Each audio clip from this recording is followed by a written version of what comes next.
The Triangle region of North Carolina, and Raleigh in particular, has become a favorite of all the best places to move lists. The economy is hot and people from all over the country are flocking to Raleigh. Just about an hour and a half away is the city of Greensboro, which does not make it onto any of those lists. Is it even fair to compare Greensboro to Raleigh? Is this competition rigged from the start? Greensboro homes are less expensive at a median price of $178,000 compared to Raleigh's $316,000. Could that possibly make it a genuine competitor to Raleigh for all those considering a move to North Carolina? The odds might be against it, but let's find out. We're going to look at 8 different categories. The winner in each category will take the point. The categories are taxes, employment, transportation, schools, housing, entertainment, food, and recreation. The property tax rate in Raleigh is 0.9552, and in Greensboro it's 1.363, which means that on a $300,000 home, taxes in Raleigh would be $3,065, and in Greensboro they would be $4,089. So that's a pretty easy win for Raleigh. Raleigh 1, Greensboro 0.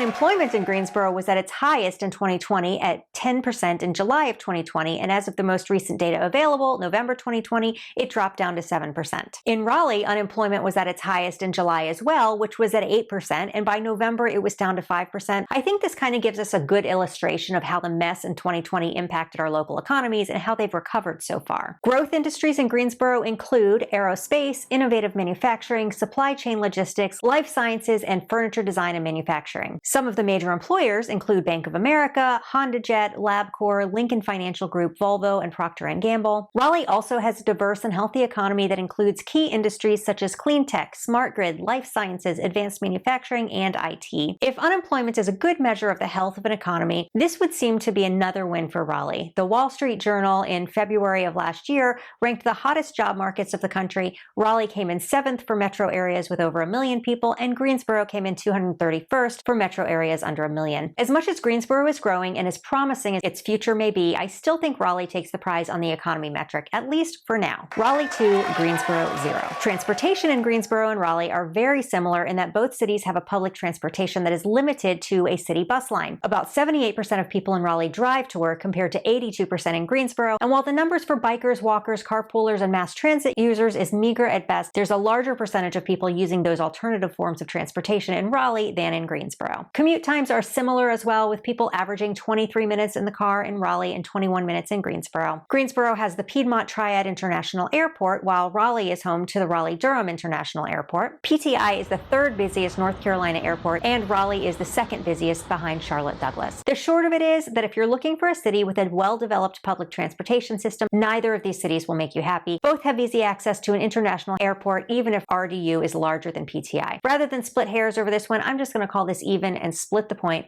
Raleigh 2.5, Greensboro 0.5. Greensboro is part of the Guilford County School District, and Raleigh is part of the Wake County School District. Wake County received an overall A- score as a district, and Greensboro received an overall B+ score as a district. Wake County spends $8,200 per student, while Guilford County spends $9,800 per student. So does this give Raleigh the win? They spend less per student and get a higher district score? Not quite, because the number 3, 4, and 5 best public schools in North Carolina happen to be in Greensboro. They are the Early College at Guilford, STEM Early College at NC and Greensboro Academy. The number 2 best public school in North Carolina is in Raleigh, and that school is Raleigh Charter High School. So while Wake County gets higher marks, there are more top public schools in Greensboro. I think this point needs to be split as well. Raleigh 3, Greensboro 1. In Raleigh, the median home price is $316,000, and in Greensboro, it's $178,000. But what do you get for those prices in each city? In Raleigh, for their median price, you might get something like this home. It's about 1,800 square feet with no garage, and it was built in 1986. It also hasn't had a lot of updating. In Greensboro, for the median price of $178,000, you're going to get something more like this home. This is a 3-bedroom, 2-bath home, 1,155 square feet, built in 1960. But say you wanted to spend a little bit over $300,000 because that's your budget, but you wanted to do it in Greensboro instead of Raleigh because your money goes farther and you want to see what you can get. In Greensboro, for $325,000, you can get a home like this one. It's 2,700 square feet, built in 1998, so a little bit newer, a much bigger yard, and a 2-car garage, plus a more updated interior. Now, Now, if price were no object and you had to be in Raleigh or Greensboro, these are two homes that you might consider. In Raleigh, this home is located in our ITB or inside the Beltline area. It has 6 bedrooms, 11 bathrooms, and is roughly 20,000 square feet and sits on 1.8 acres and sells for a cool $5.5 million.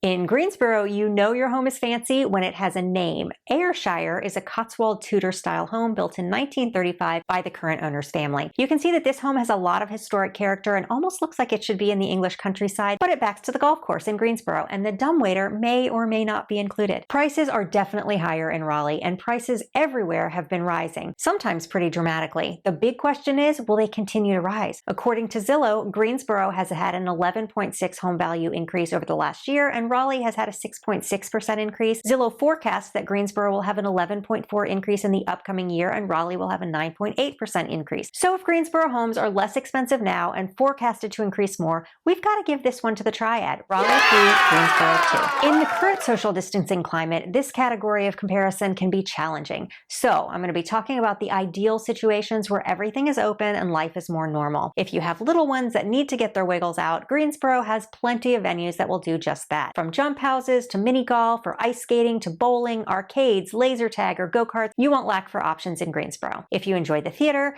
Greensboro has you covered with the Barn Dinner Theater, the oldest continually operating dinner theater in the country, the Triad Stage, a regional professional theater, and the Taylor Theater at UNC Greensboro, and the historic Carolina Theater, hailed at its opening as the showplace of the Carolinas in 1927. The Greensboro Cultural Center houses the Greensboro Symphony Orchestra, the Greensboro Ballet, and the Greensboro Opera, among other performing and visual arts. The Idiot Box Comedy Club is always there when you really need a good laugh. And of course, the large Greensboro Coliseum plays host to national and international touring performances. Raleigh likewise has plenty of options for little ones and not so little ones with Frankie's Fun Park, Adventure Landing, and the Galaxy Fun Park. Marvel's Kids Museum in downtown is less action-oriented, but still plenty of fun for the younger crowd. The Raleigh Little Theater is a well-loved local venue that delights both the young and the old with their productions. The Theater in the Park is an intimate black box theater with performances ranging from original musicals to Shakespeare. The Burning Coal Theater Company is yet another local professional venue, but the Mac Daddy of Raleigh Theater is to be found at the Duke Energy Center for the Performing Arts, which houses the Kennedy Theater and Raleigh Memorial Auditorium. The Duke Energy Center is also home to Maimondi Concert Hall, home to the North Carolina Symphony, as well as the A.J. Fletcher Opera House,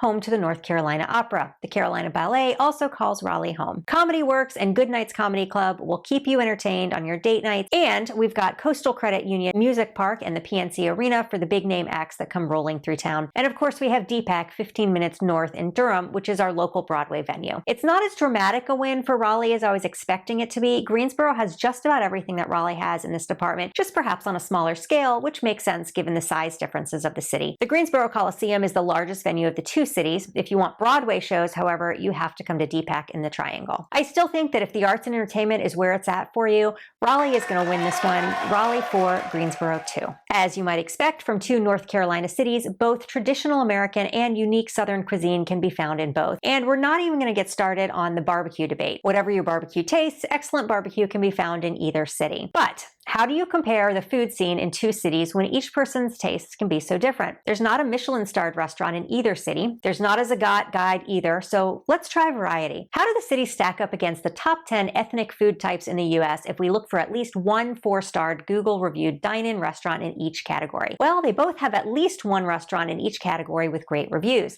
It's true that Raleigh will give you more options within these categories. It's almost 40% larger than Greensboro, but by the standard I set earlier, it's a tie.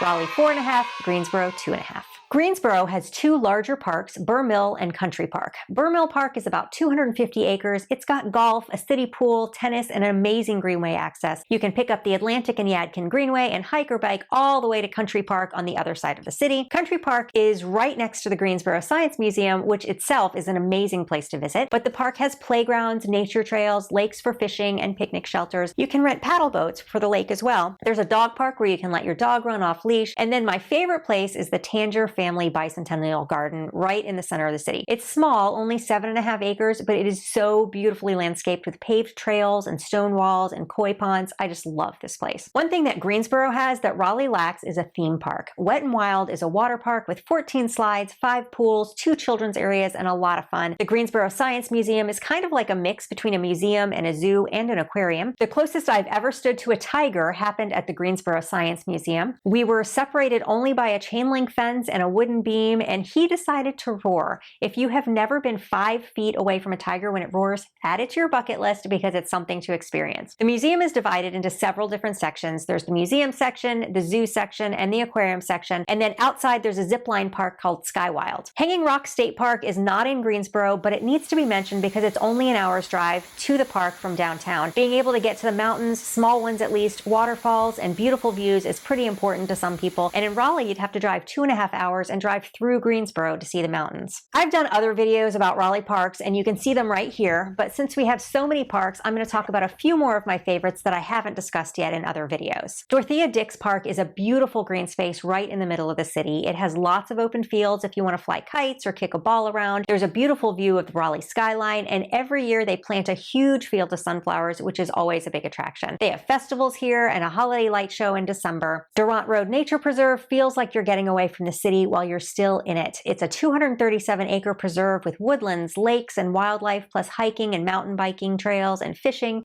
It's a great spot for turtle washing. Look how cute these guys are. Annie Wilkerson Nature Preserve was donated by the estate of Dr. Annie Wilkerson, who willed it to the city with the stipulation that it would be maintained as a nature preserve. There's a science center on site, and they conduct educational tours of the preserve, teaching young ecologists about the many different plant species and rock formations native to the area. They have loaner equipment like binoculars and kites for adults and explorer backpacks for children. There's also a natural play area for kids. Raleigh has several larger museums: the NC Museum of History, the Museum of Science, and the Museum of Art. While Raleigh has a wide variety of museums and parks, it's really missing having a zoo, an aquarium, and a theme park. Greensboro has all those things, and yes, we do have the North Carolina Zoo in Asheboro, which is amazing, but it's an hour and a half from Raleigh and only 38 minutes from Greensboro. Plus, Greensboro's closer proximity to the mountains. I think Greensboro is the clear winner in this category, which is kind of surprising because parks and recreation is what Raleigh is primarily known for. What do you think? Tell me in the comments if you agree or disagree. End result, Raleigh 4.5, Greensboro 3.5. If you like this video, you might also like this one about the 10 best cities in North Carolina, or this one comparing Raleigh to Durham. Thanks for watching. Have a great day.